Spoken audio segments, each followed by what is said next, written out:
Hey G Squad, welcome back to an episode of Is It Worth It? So today's episode right, this cool amazing product right here in my hand, and basically what this is a wall fan. So you can actually install this onto the wall, and for this wall fan it actually is an oscillating fan as well, so it can actually move into I believe like a 90-degree angle. So before we talk more about the product itself, let me actually open up and show you guys what the product looks like first. Alright, so when you open up you can see that is basically what the product looks like inside there. So first thing you can see right here is a little instruction manual or user manual right here to teach you guys how to use the product itself, how to set it all up, and on the back right here they do provide you guys some tools on how to set it up. Alright, so right here is the wall mount. They just want to set this up if you guys want to use it on the wall. Next part right here, you can see the actual fan itself right here with the little blade on this side. And I believe for the actual blade itself is a 16-inch blade. And you can see there's 1, 2, 3, 4, 5. So it's a 5-bladed fan. If we take out the other one right here, this is the other side of the fan itself. And at the very bottom, they do have the last part of the actual fan itself. So let me actually take it out. Alright, so in case you guys are wondering what it looks like in the packaging itself, it's inside there.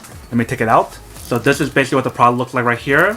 And then here's the little plug outlet. Let me take it out first. So when you take out the product itself, you guys want to be really careful because they do have a little part right here that can actually hurt yourself. So this is for hooking onto the wall, which is where the accessory comes in handy. But we're not going to mount it up. I'm just showing you guys how to set it up and how to use it. So right here, they do have the part to protect it against the wall when you guys set it up. So that way it's not have to worry about getting the wall damaged or whatever. And this is what the front side looks like right here. But let me actually set it all up first and show you guys what the product looks like and plug it in. But basically first thing you guys want to do is unscrew this part right here and take this part out first. Alright, so once you guys take that out, you guys want to put the fan inside first, which is the blade part. So this one right here, we want to take this out and install it first. Alright, so we got the blade right here. So I want to take this blade out first and install the back one right here first onto the actual product itself. So you just want to install this part right here like this first. Just like that. And then you guys want to screw this part back on top. Just like this. Now you guys want to install the actual blade itself. So when you guys install the blade, you guys want to make sure this part is inside like this. So just like this. And then push it in all the way.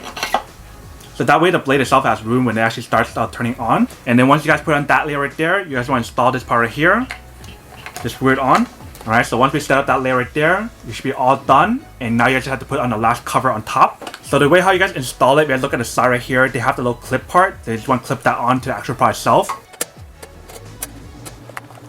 Alright, so once you guys clip it on, you guys can see that this is basically what the product looks like. So let's plug in the cable first and try it out and see what actually works. Alright, so we got it all plugged in now. So the way how you guys turn it on or how you guys control the option on the actual fan itself is by using one of these strings right here. So this one is for changing the speed option, and right here is for turning on the oscillating option, which is the swinging option. So you just have the option to use the rope or the strings right here, or you can use the actual knob right here. So if I pull the string right here, it turns it on.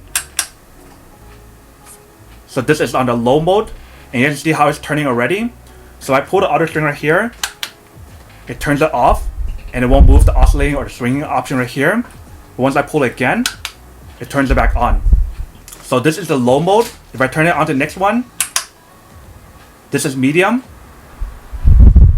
And I turn to the next one, this is on high mode.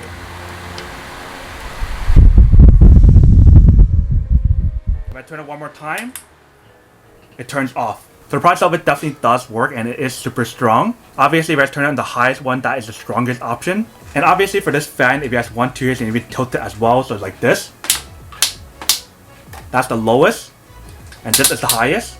So this is perfect if you guys want to leave this in the garage, in the basement. If you guys want to use it at home, in your room, you definitely can use it as well. And obviously the part where I mentioned about the oscillating option as well, that is super cool. So you get a 90-degree coverage of the swinging option or the oscillating option. And you also get that 60-degree coverage as well. If you guys use the adjusting option right here to push it down or push it back up, that's up to you guys. But you guys definitely get a lot of coverage, especially if you guys use it on the highest speed level setting, like I mentioned. But the product itself is definitely strong enough and big enough to cover like a whole entire room if you guys are using this in like the summertime or whatever. So that's basically everything that's on the product itself. Now that we did unboxing and testing the product itself, now to answer the question of whether or not it's actually worth it or not. So for me, honestly, I would definitely have to say that any kind of like huge wall fan that is very similar to this is definitely going to be worth it. Especially since summertime is coming up now, you probably want to get some kind of fan at home. Whether it be this big ones here or like the small one where it's like the tower fans, regardless of which one you guys get, it's going to be really worth it.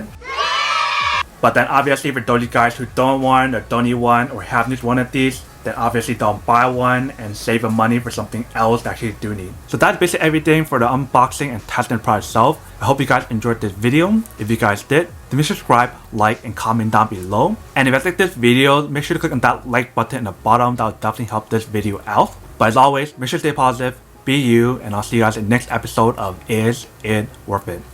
Peace.